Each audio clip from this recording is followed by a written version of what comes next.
మేము మొన్న ప్రసాదము చేశాం. ఒక పంతులు అడిగితే ప్రసాదము చేయవచ్చు, కానీ గర్భగుడిలోకి వెళ్ళకండి అని చెప్పారు. మొన్న ప్రసాదం చేశాము కదా, అయితే గర్భగుడిలోకి రావచ్చు అన్నారు. ఇందులో ఏది నమ్మమంటారు? గురుగారు సెలవివ్వండి. సంవత్సరంలో జరిగే పండుగలను నిర్వహించుకోకూడదు. ఎందుకు నిర్వహించుకోకూడదంటే, నిర్వహించద్దు అది తప్పు అన్నా వదిలేశాం. దీంట్లో ఏమన్నా అర్థం ఏమీ లేదు. ఎందుకు నిర్వహించుకోవద్దు అనేది కొంచెం వివరంగా తెలుసుకోవాలి. మనం సంవత్సర పొడుగులో చేసుకోకూడదు ఏదొచ్చినా, ఏ పండుగలు వచ్చినా చేయకూడదు. ఎందుకు చేయకూడదు అంటే, మనం ఏడుపులో ఉంటాం, బాధలో ఉంటాం. ఈ కాలంలో అంటే మర్చిపోతున్నారు, కానీ పూర్వకాలంలో కాదు. అంటే ఈ నియమం ఎప్పటి నుండి వచ్చింది? నిన్న ఇవాళ వచ్చిందా? కాదు కదా, ఎప్పుడూ పూర్వ నుండి వస్తుంది ఈ నియమం.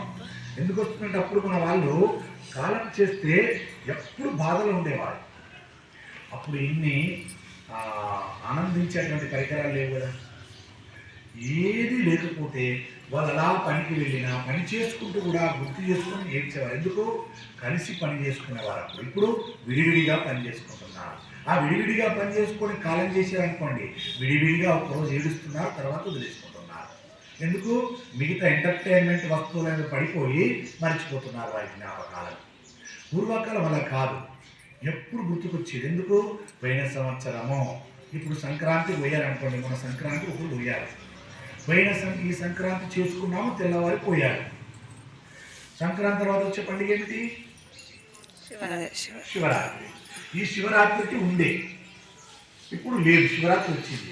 ఆ వ్యక్తి లేకపోతే ఏడుస్తారా? ఏడరా? ఏడుపుతో పండుగలు చేసుకోకూడదు. కాబట్టి పండగ నిషేధించారు. శివరాత్రి తర్వాత ఉగాది,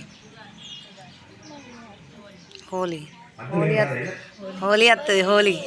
హోలీ కూడా చాలా మంచి పండుగ అండి. ఆ హోలీ ఆడుకునేటప్పుడు కూడా పోయిన వ్యక్తి ఉండే, పెద్దవారు కాదు, చిన్నవారు వేరేమో అనుకుందాం. పోయిన హోలీకి మా పిల్ల ఉండే ఎంత గొప్పగా ఆడుకున్నాము అని గుర్తు చేసుకుంటూ ఏడుస్తారు. ఏడుస్తూ పండుగ జరపకూడదు. ఆ తర్వాత వచ్చే పండుగ ఉగాది. ఆ ఉగాది కూడా పోయిన సంవత్సరం ఉండే, ఈ సంవత్సరం లేకపోయాని ఏడుస్తూ ఉండేవారు. అలా ఏడుస్తూ పండగ చేసుకోకూడదు, కాబట్టి పండగ చేయాలి. ఆ తర్వాత వచ్చే పండుగ శ్రీరామనవమి. శ్రీరామనవమి కూడా మావాళ్ళంటే కళ్యాణానికి వెళ్ళాము. ఎక్కడో దూరం ఉండే ఆలయానికి వెళ్ళి చక్కగా రాముడి కళ్యాణం చూసి అక్కడ ఇచ్చే దొరసాలు పుచ్చుకొని చక్కగా ఇంటికి వచ్చి మీరు లేడు అని ఏడుస్తుంటారు. అలా కూడా చేసుకోవాలి. ఆ తర్వాత వచ్చే పండుగ ఏకాదశి అంటారు. అప్పుడు మంచిగా పిండి వంటలు చేస్తారు. ఆ పిండి వంటలు చేసుకున్నప్పుడు మా వాళ్ళు ఈ ఊరికి పండగ లేదు అని అందరూ కంచులు పెట్టుకుని చేసుకుంటే నేను చేసుకోలేకపోతున్నాను, ఏడుస్తూ ఉంటారు. ఆ తర్వాత వచ్చే పండుగ వినాయక చవితి, రాఖీ పౌర్ణమి. ఆ రాఖీ పౌర్ణమి కూడా నేను మా తమ్ముడు ఈ సంవత్సరము ఎవరి కట్టాలైనా ఏడుస్తూ ఉన్నారు. ఏడుస్తూ ఉండకూడదు, అందుకు చేసుకోవద్దు. కానీ రాఖీని కట్టవచ్చు, అన్నదమ్ములకు అది దోషం లేదు. కొన్ని పండుగలు వినాయకుడికి ఇచ్చారు, దాన్ని ఎందుకు తర్వాత చెప్తాం. దీని తర్వాత వినాయక చవితి రోజు నాడు కూడా ఉండే మా పెద్దలు, ఇప్పుడు లేదని ఏడుస్తూ ఉంటారు. ఏడుస్తూ పండుగ వద్దన్నారు. దాని తర్వాత దసరా, మంచి పండుగ, మనకు పెద్ద పండుగ తెలంగాణలో. అలాంటి పండుగ ఉండే మేము ఎంత గమ్మత్తుగా ఆడుకున్నామో ఆటలు ఊరిలో. ఆ పండుగకు అమావాస్యకు వారం రోజుల ముందు, పండుగ అయిపోయిన తర్వాత వారం రోజులు, అన్ని రోజులు ఆడుకునేవారు పూర్వకాలంలో. పౌర్ణమి నుండి ఆడేవారు, అమావాస్య రాకముందే ఏమంటారు పౌర్ణమిని? పౌర్ణమి అంటారు. అలా మట్టితో చేసుకుని చక్కగా ఆడుకునేవారు అందరూ. ఇవాళ ఏడుస్తారు, ఏడుస్తూ చేసుకోవద్దు కాబట్టి వదిలేశారు. తర్వాత వచ్చే పండుగ దీపావళి కూడా మా వాళ్ళంటే దీపావళి పెట్టుకుని ఎంతో ఆనందం గడిపాము. ఏడుస్తుంటారు కాబట్టి పండుగ చేసుకోవద్దన్నారు. తర్వాత వచ్చే పండుగ కార్తీక పౌర్ణమి కూడా అద్భుతంగా నోములో వ్రతాలు ఏదో చేసుకునే వాళ్ళం. ఇవాళ లేదు అని చెప్పని ఏడుస్తుంటారు కాబట్టి అవద్దు అన్నారు పండుగ. తర్వాత వచ్చే పండుగ దీపావళి అయిపోయింది, కార్తీక పౌర్ణమి, సంక్రాంతి వచ్చింది. ఇప్పుడు ఈ సంక్రాంతి అయిపోయిన తర్వాత కదా కాలం చేశారు, కాబట్టి ఈ సంక్రాంతి కూడా ఉండదు. ఈ సంక్రాంతికి పండుగ చేసుకున్నాం, తెల్లవారే కాలం చేశారు అని ఏడుస్తూ ఉన్నారు. అంటే ఈ పండుగ కూడా చేయకూడదు అర్థం. సంవత్సరం అయిపోయింది, సంవత్సరం తర్వాత మళ్ళీ పండుగ వస్తుంది. మళ్ళా సంక్రాంతి తర్వాత ఏ పండుగ వస్తుంది? శివరాత్రి. శివరాత్రి వస్తుంది. ఇప్పటికి ఏమైతుందంటే దుఃఖము పోతుంది, 75% పోతుంది దుఃఖం.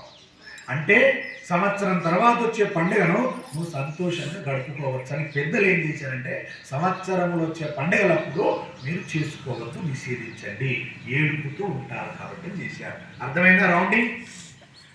ఎందుకు చేయొద్దనంటే ఇందుకు చేయొద్దన్నారు, ఆ కారణానికి చేయకూడదు. తదుపరి మనకు వీరు సంక్రాంతికి కాలం చేశారు, శివరాత్రి వచ్చింది. ఇప్పుడు ఈ శివరాత్రికి మేము ప్రతి సంవత్సరం జాగారం పెట్టుకునేవారం, ఏడుస్తూ ఉంటాం కాబట్టి పెట్టకూడదు, చెప్పాను కదా ఇందాక. అది కాకుండా 41 రోజు అయిపోయిందా మీ ఇంటిలో తప్పకుండా నిత్య దీపారాధన చేసుకోవాలి, అది దోషము లేదు. దీపారాధన చేయకుండా ఉన్న ఇల్లు దెయ్యాలు తిరిగిన కొంపలో ఉంటుంది. ఈ షాపులు చెప్పి ఇళ్ళలో దీపాలు పెట్టలేరు. మాకు చచ్చిపోయారు, మా ఇంట్లో సంవత్సరం దాకా దీపం పెట్టామంటారు కదా, మరి నీ ఒంట్లో ఎందుకు చేస్తున్నావు అంత తిండి? దేవుడు ఎక్కడున్నాడు? నీ ఒంట్లో ఆత్మరూపే ఉన్నాడు కదా, మొన్న కూడా చెప్పాను కదా. ఇది ఆత్మ, ఇందులో తేజస్సు ఉంటేనే కదా నీకు విలువ. ఈ తేజస్సు కొంచెం రోగం వచ్చిందనుకోండి, ఎవరైనా విలువ ఇస్తారా నిన్ను? చక్కగా నువ్వు మాట్లాడితేనే, చక్కగా చూస్తేనే, చక్కగా పరిగెత్తితేనే, చక్కగా తింటేనే నీకు విలువ. ఇందులో ఏ ఒక్కటి చేయకపోయినా నీ దగ్గరికి వస్తారు ఎవరైనా? ఎవ్వరూ కాదు. అంటే అర్థం నీలో తేజస్సు ఉంది, ఆత్మ ఉంది, ఆ తేజస్సు చల్లబడ్డదా నీకు విలువలేదు.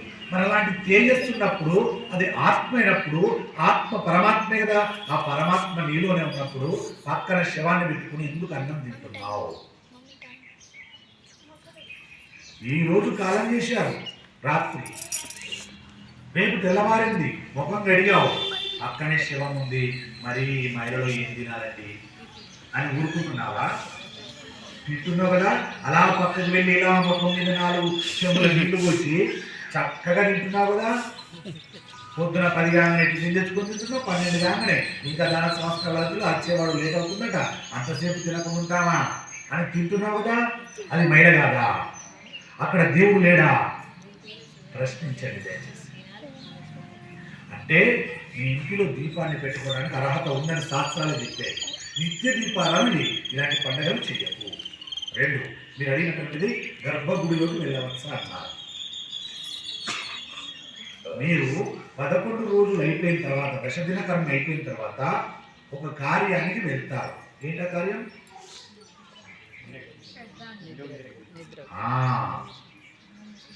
ఇప్పుడు ఇది గుడే కదా, ఎక్కడ నిద్రపోతారు? అక్కడ వద్దు, అక్కడ గేటు ముందర నిద్రపోవాలి. ఎవరు చెప్పారు మీకు? తప్పు. గేటు ముందట 1 గంట 2 గంటలు పడుకుని వెళ్ళిపోవాలి. అమ్మా అవ్వ దేవుడి గుళ్ళ ఎందుకు వస్తావు? ముట్టుతోటి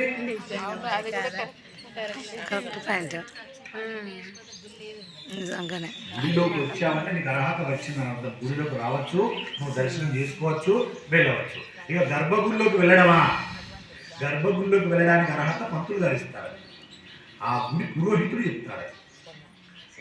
2, నేను కూడా వచ్చిన ఇప్పుడు గుడి గర్భగుడిలోకి వెళ్ళాలనుకున్నాను వద్దన్నాడు. అయ్యా గర్భగుడిలోకి వెళ్ళడానికి అర్హత మీకు లేదు అన్నాడు. ఏమైనా పండితున్నాయా, గొప్పవాన్నయ్యా అన్నాడు. అయినా మాకు నియమం ఉంది, మేము పంపించమని అన్నాడు. పోవద్దు, మనం తప్పదు. దేవుడు ఎక్కడున్నాడండి? మన ఆత్మలో. ఇందులోనే ఉన్నాడా? ఆత్మ అంతటా ఉన్నాడు కదా, అంత మించి నీ ఆత్మలోనే ఉన్నాడు కదా. ఎందుకు దూరపడతావు? ఇది గర్భగుడి కాదా? గేటు దాటావంటే ఇది గర్భగుడే. అంటే గర్భగుడిలోకి వచ్చి నిద్ర చేసిపోయావు కదా, అంటే నువ్వు గుడిలోకి వచ్చి ప్రదక్షిణ చేసుకోవచ్చు, కొబ్బరికాయ కొట్టవచ్చు, చక్కగా నీవు దర్శనం చేసుకొని వెళ్ళవచ్చు. ఏ దోషము లేదు దానికి. ఎవరైనా కాలం చేస్తే తప్పు లేదు, దానికి చేయవచ్చు, ఏ దోషము లేదు. ప్రసాదం చేసేదైనా ప్రసాదం ఇవ్వవచ్చు, దానికి ఏ దోషము లేదు. మీరు చేయకూడని వల్ల వ్రతాలు, నోములు, సంవత్సరంలో వచ్చే పండుగలు, పీటల మీద కూర్చొని చేసే కార్యక్రమాలు ఇవి చేయకూడదు. మిగతా అన్నీ చేసుకోవచ్చు, శాస్త్రం వద్దని చెప్పలేదు. దేవుడికి దూరం కాకండి దయచేసి. ఇలాంటి మూఢనమ్మకాలు పెట్టుకొని దేవుని తెలవకుండా ఉండి ఇంకా దరిద్రాన్ని తెచ్చుకోకని మనకి చేస్తుంది రామాయణం.